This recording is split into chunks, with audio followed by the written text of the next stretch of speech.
I think Shostakovich is a composer of our time, because he really was grappling, I think, with the fundamental issues of being a human being on this planet. What does that mean? What does freedom mean? And how important is it to the health and happiness of us as people? And these are issues that are front and center today in every country.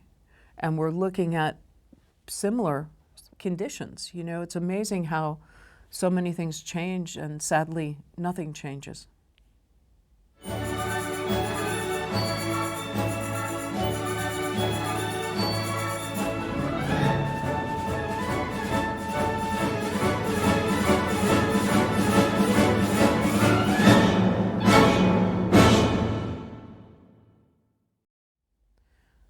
I think my first encounter with the music of Shostakovich was actually his Fifth Symphony, with Leonard Bernstein conducting the New York Philharmonic. And so that was a monumental first encounter.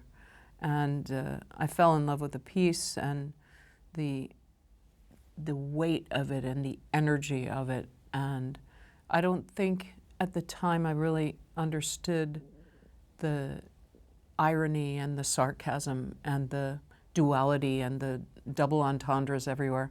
But I was really overcome with the power of the piece. I grew up in New York City, and so Leonard Bernstein was, you know, my hometown hero in many ways as the conductor of the New York Philharmonic. And I saw him the first time conduct when I was 9 years old, and that made me want to be a conductor. Also, to hear him speaking to the orchestra about the piece and his feeling about it. I was so impressed with the idea of taking Russian music to Russia. I mean, that takes some nerve. But then also, he gave a talk to the audience before playing the piece about how Shostakovich really could bring out the similarities in our cultures, much more so than the dissimilarities. And that for Bernstein, we are more united than most people think. So we could use some of that kind of insight today, I think. As conductor, I have to find that connecting point with Shostakovich or with whomever I'm conducting, so that I feel that I'm really the messenger for the composer. I think with Shostakovich, it's doubly tricky because he was in a position where he couldn't really overtly share what he was thinking and what was motivating him. So I think we can end up ascribing a lot of emotion or intention that maybe didn't exist, or maybe we missed some of it. So I guess in the end, it's a matter of trying to find the authenticity of a narrative that resonates, you know, that seems to reflect the moment that Shostakovich was writing that particular piece in, the circumstances, the context around it. And, you know, for me, there are certain compositional choices that he makes that resonate with me on a very human level. For example, when he has big unison passages, which he does often in the Fifth, especially in the Seventh, for me, this is, you know, it's representative for me of the voice of the people, you know, a united desire to, I think, really to be free. And, you know, so he'll go from these really dense unison passages, very thick, you know, sort of almost like you're standing up at a demonstration saying, I'm here, to something extremely intimate, which maybe is the voice of the individual, and how tender and how thoughtful and how terrified often that voice is. And so this interweaving of these different timbres and these different sort of contexts, I would say, is really important to me in Shostakovich. I wish I wish I could have met him. You know, I would love to have spoken to him, particularly about some of his tempi markings, you know, his metronome markings. And of course, there's the famous coda to the Fifth Symphony that is always under debate and discussion. And in reading about Shostakovich's take on it, it seemed that he was quite accepting of different approaches. Now, whether he really was or not, I'm not sure, but when Bernstein did it so quickly, almost double time in a way of what most other people did, he said it was fine. But of course it was Bernstein doing it as well, so it's a bit hard to know. But for me, I try to find I try to find a tempo that feels again that it's serving the narrative.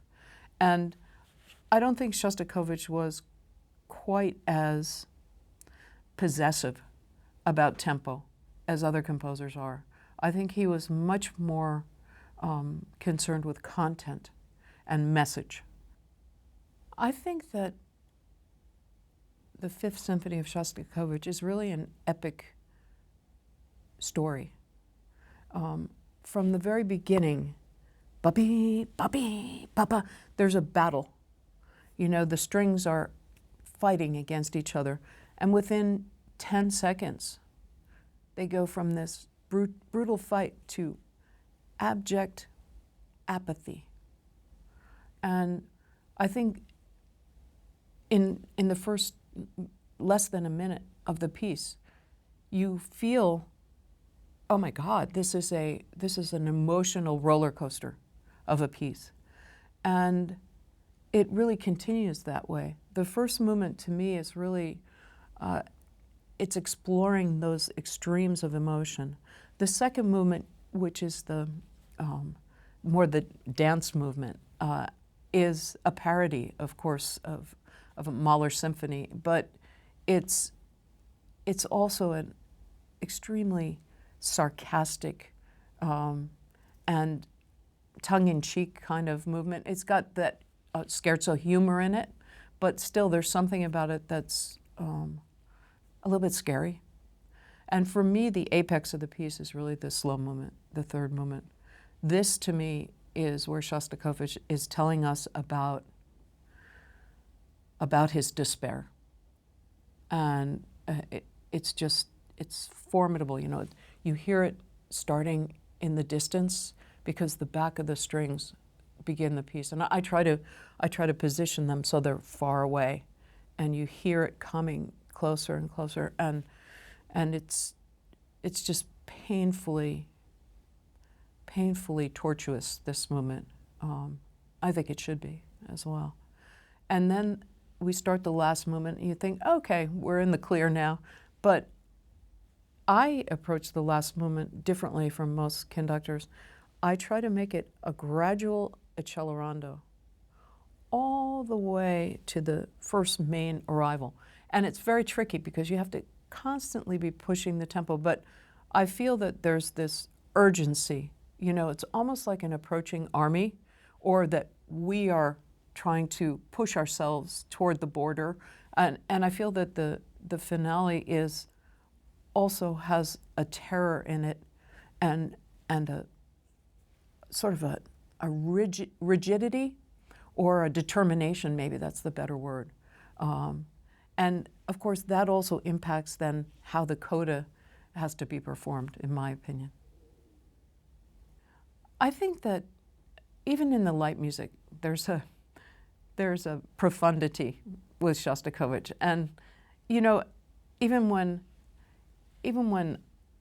he's making a joke, there's sort of a dark side to it. So I don't feel that it's that difficult to consider both at the same time. You know, his serious work and his work in more popular music.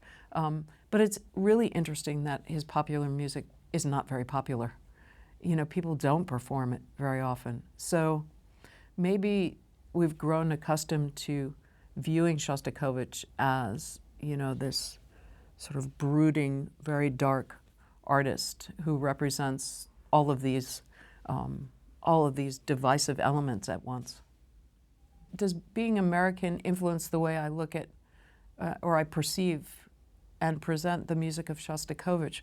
I'm sure to some degree it does, because I led a life of privilege and I had freedom and never had that threat. But you know, in some ways today, in this environment, I can relate more to Shostakovich than ever before because of the threat to our democracy that's currently underway.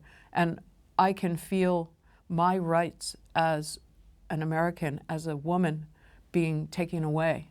And so I can feel that desperation, I think, even more acutely than I could have, say, 20 years ago, when that was something I would never have even dreamt about.